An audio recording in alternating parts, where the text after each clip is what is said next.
You know what some people say? If you don't speak in tongues, you're not what? You're not saved. Okay, where'd they get that from? The Bible nowhere says that. In fact, you know what Paul's teaching in 1 Corinthians 12 is? Some are apostles, some are prophets, some are teachers. There's miracles, gifts of healing, helping, administration, various kinds of tongues. 1 Corinthians 12:28 says that. And you know, then what does he say? Are all apostles? What does he want you to conclude? No. Are all prophets? No. Are all teachers? No. Do all work miracles? No. Do all possess gifts of healing? No. Do all speak with tongues? No.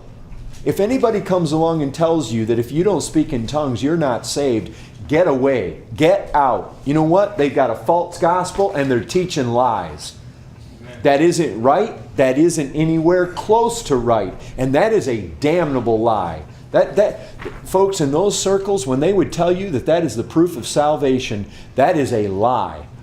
As soon as they set up speaking in tongues, you know what happens? You know how many... The reason I say it's damnable is you see how easily it deceives people? Because all you got to do is get somebody to babble out some things and everybody's going to come along and assure them they're saved.